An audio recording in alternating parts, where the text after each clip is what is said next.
आज जब हम आए तो तब कर रहे थे। हाँ, तब चल रहा था जब आज पुराना आज मैं कहता हूँ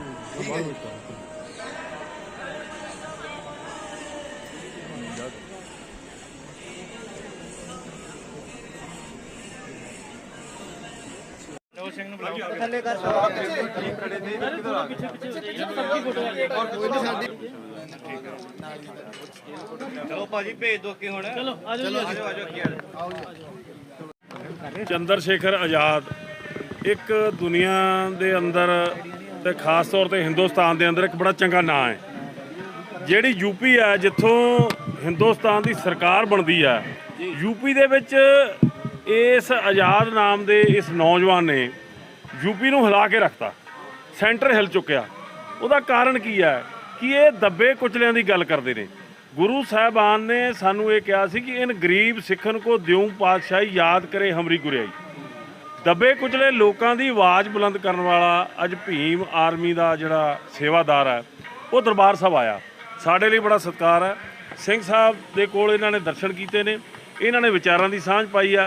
मैं एक इंसीडेंट तुहानूं अंदर दी दस देना चाहुंदा कि दुनिया के अंदर ਜਿਹੜਾ ਸਿੱਖੀ ਨਾਲ ਪਿਆਰ ਰੱਖਦਾ, ਮਨੁੱਖਤਾ ਦੀ ਗੱਲ ਕਰਦਾ, ਮਾਨਵ ਅਧਿਕਾਰਾਂ ਦੀ ਗੱਲ ਕਰਦਾ, ਤਾਂ ਉਹ ਜਦੋਂ ਵੀ ਸਿੱਖ ਇਤਿਹਾਸ ਕਿਤੇ ਵਰਣਨ ਹੁੰਦਾ ਤਾਂ ਉਹਦੀ ਅੱਖਾਂ ਵਿੱਚ ਹੰਝੂ ਹੁੰਦੇ ਆ।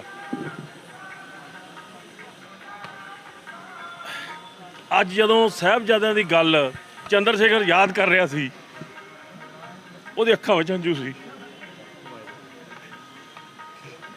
ਇਸ ਗੱਲ ਦੀ ਅਸੀਂ ਕਦਰ ਕਰਦੇ। ਇਹਨਾਂ ਨੂੰ ਆਇਆਂ ਨੂੰ ਜੀ ਆਇਆਂ ਨੂੰ। साड़ी लड़ाई उस ब्राह्मणवाद के खिलाफ है जिस ब्राह्मणवाद के खिलाफ गुरु साहब ने सानू स्थापित किया। गुरु साहब ने जिहड़ी सिख कौम साजी, सो इस करके दलित की कोई भी गल आउंदी है क्योंकि गुरु साहब ने दलितों को सत्कार दिता, पछड़ियां नूं सत्कार दिता। अज ये साडे कोल आए ने, तख्त साहब वालों भी सत्कार मिलिया। श्रोमणी गुरुद्वारा प्रबंधक कमेटी के एक सेवादार होने के नाते इन्हां नूं जी आइयां कहने आ। दिल तो इन्हां दी अगाइयां दा सत्कार करते हैं। असीं पूरा आस करते हैं कि ये जिहड़ी लड़ाई लड़नगे दलित की लड़ाई, दबे कुचले लड़ाई दे विच असीं पूरा साथ देवांगे। गरियाल साहब एक ने किताब लिखी है जिहते दो फोटोआं बणीआं होईआं ने, फोटोआं तो सारे भली भांति जानते हैं।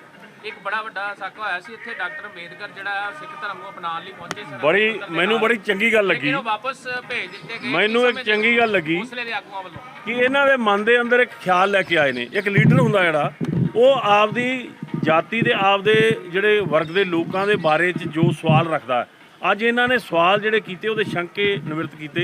तो ये गल इन्हां नूं जथेदार साहब ने जिक्र किया कि एक किताब है जिहड़ी सबूतां सहित है कि भीमराव अंबेडकर सिख क्यों नहीं बन सकिया।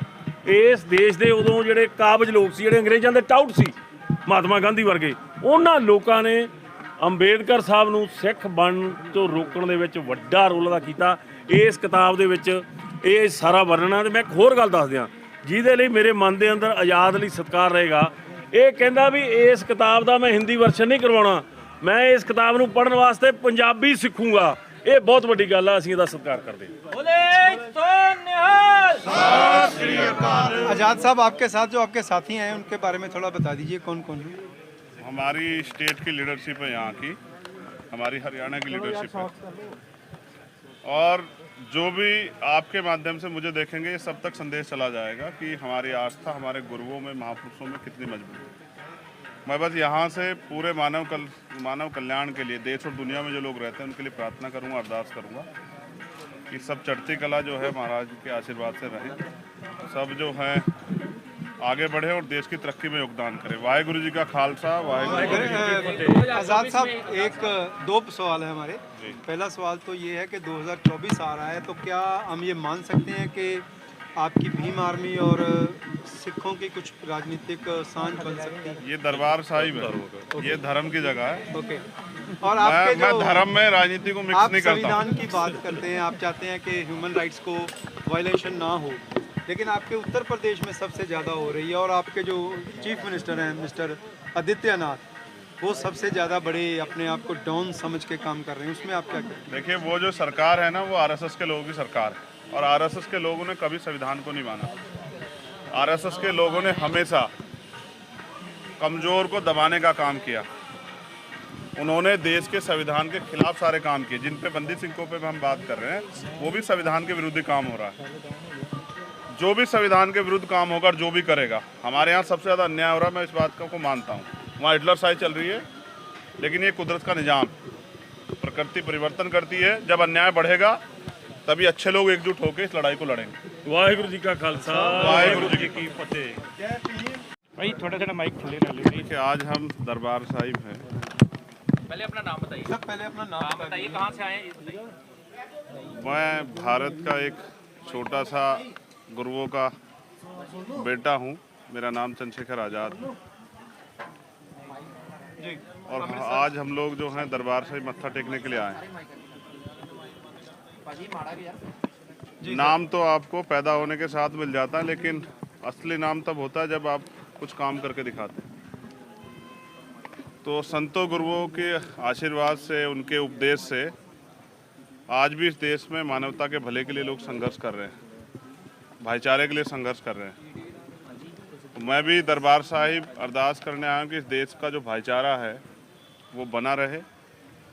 इस देश में जो कमज़ोर तबके हैं उनके भले के लिए, उनको खड़े करने के लिए जो गुरुओं ने पहले से प्रक्रिया जो है प्रयास किए, वो आगे बढ़े। और यहाँ इंसानों को, इंसानों जैसा जीवन जो है, जो सिक्खी में का गुण है, जो सिक्खी की पहचान है कि मानव मानव एक समान, वो बना रहे, जो अभी किन्हीं कारणों से नहीं बना हुआ है। तो आज देश के हालात में ये कहना कोई बड़ी बात नहीं है कि देश के हालात जो हैं वो बड़े कमज़ोर किए जा रहे हैं षड्यंत्र करके। ऐसे में हमें एकजुट रह के अपने प्रदेश के लिए भाईचारे की एक नई पहल करनी चाहिए और जो कमज़ोर लोग हैं, जिनको अधिकार नहीं मिले, उनके अधिकार किस तरह से मिले, इसके लिए भी संघर्ष करना चाहिए। उसी कार्य को हम लोग आगे बढ़ा रहे हैं। गुरुओं ने जो कुर्बानियाँ दी हैं, उन कुर्बानियों से हमें सीख लेनी चाहिए कि किस तरह से जो है एक अच्छे विचार के लिए, एक अच्छे रास्ते के लिए और मानवता के भले के लिए कुर्बानियाँ सदियों से जो है दी गई और आगे भी देते हम लोग जो है रहेंगे। कौन लोग देश कमजोर कर रहे हैं? ये वो लोग हैं जो नहीं चाहते इस देश में भाईचारा बने। कौन है? और ये सब आरएसएस बीजेपी के लोग, ये वो लोग हैं जो इस देश को बांट के रखना चाहते हैं। ये वो लोग हैं जो ऊंच नीच की भावना पैदा करते हैं। तो इसलिए ऐसे लोगों से हमें अपने लोगों को सावधान रखना। लेकिन जो हिंदू राष्ट्र की बात कर रहे हैं, लेकिन ईसाई धर्म में परिवर्तन जो हो रहा है, चाहे वो हिंदू धर्म हो चाहे वो सिख धर्म हो, बड़ी संख्या में हो रहा है। तो फिर ये प्रचार कहाँ रह गया? फिर हिंदू राष्ट्र के लिए प्रचार कहाँ है? देखिए, ये सेकुलर मुल्क है, इसमें संविधान है। सभी धर्मों, पंथों को अपनी पूजा अर्चना, उपासना करने का अधिकार है और उसको आगे बढ़ाने का अधिकार है। एक मुल्क पहले से जो है धार्मिक हुआ था, पाकिस्तान के रूप में, उसका हमने इतिहास देख लिया कि उनको कितनी कीमत चुकानी पड़ी। हम अपने देश को ताकतवर देखना चाहते हैं और जिसकी पहचान है वो बनी रहनी चाहिए। मुझे लगता है किसी एक धर्म के बारे में अगर प्रयास किया जाएगा तो इससे बड़ा नुकसान होगा, देश में कॉन्फ्लिक्ट पैदा होगा, वो नहीं होना चाहिए। जथेदार साहब से आपकी जो बातचीत है उसका सारांश बताइए। कितनी देर मीटिंग चली? देखिए, मेरे मन में बहुत सारे सवाल थे। जी। एक बड़ा सवाल ये था कि बाबा साहब अम्बेडकर ने ये सिक्खी क्यों एक्सेप्ट नहीं की। ये जो सवाल है, आज इसका जो सवाल का जो जवाब है वो भी मुझे यहाँ से मिला इस किताब के रूप में। तो आज जत्थेदार साहब से मिलके बहुत सारी जो जानकारियाँ थी वो हासिल की, क्योंकि मैं सीखने के समय में हूँ। धीरे धीरे हम लोग सीख रहे हैं। तो ये भी एक ऐतिहासिक जगह है जहाँ से आप सीख सकते हैं। तो आपको क्या आश्वासन दिया जत्थेदार साहब? जत्थेदार साहब ने आश्वासन दिया, उनका आशीर्वाद है कि इस लड़ाई में जो है उनका आशीर्वाद मुझे हमेशा मिलता रहेगा। और मैं उनसे वादा करता हूं कि मानवता के भलाई के लिए जो भी काम मुझसे बन पड़ेगा, मैं उसके लिए लगातार तैयार रहूँगा। मैं कभी इस देश में मानवता किसी लड़ाई को नहीं चूकूँगा। बहुत बहुत इस जो है पवित्र दरबार साहब पे जो है आके अच्छा लगा। अच्छा, एक पंजाब के साथ एक बड़ा क्राइसिस चलता आ रहा है कि हमारे जो सिख कैदी हैं उन्हें 30-30, 35-35 साल से जेलों में बंद रखा गया। संविधान की भावना के उल्ट काम चल रहा है, चाहे उसमें कांग्रेस थी चाहे बीजेपी है, सभी एक ही समान काम कर रहे हैं। इसके बारे में आप क्या कहते हैं? देखिए, देश में संविधान है, इस देश में आईपीसी है, सीआरपीसी है। अगर किसी के द्वारा कोई अपराध किया गया है तो इसकी एक सज़ा जो है, एक सीमित समय जो है वो मुकर्रर है। कहीं 7 साल की सज़ा है, कहीं 10 साल की सज़ा है, किन्हीं उसमें 20 साल की, कहीं आजीवन है। लेकिन जिनकी सज़ाएं पूरी हो गई उनको राजनीतिक एजेंडे सेट करने के लिए जेल में नहीं रखना चाहिए। मेरी पिछली सरकारों से तो, अब उनकी तो है ही नहीं, जिनकी है उनसे अपील है कि वो मानवता का भी ध्यान रखें, जानबूझ के अपने राजनीतिक षड्यंत्र को कामयाब करने के लिए किसी को बंद ना रखे। ये मानवता का जो सारांश है, मानवता का जो किस्सा है, उसके साथ भी अपराध है। ठीक है, तो सरकार से हमारी मांग है कि जो बंदी सिख हैं उनको तो जल्दी से जल्दी रिहा करें, जिससे कि न्याय, उनके साथ न्याय हो। क्योंकि अगर किसी के साथ अन्याय होता है और चुप्पी रखी जाती है तो ये गलत है। ठीक है। जिनके साथ अन्याय हो रहा है उनकी लड़ाई लड़नी पड़ेगी। इसलिए मैं सरकार से मांग करता हूं कि बंदी सिखों को जल्दी जल्दी रिहा करें। गरेवाल साहब, ਤੁਸੀਂ ਦੱਸੋ ਕਿ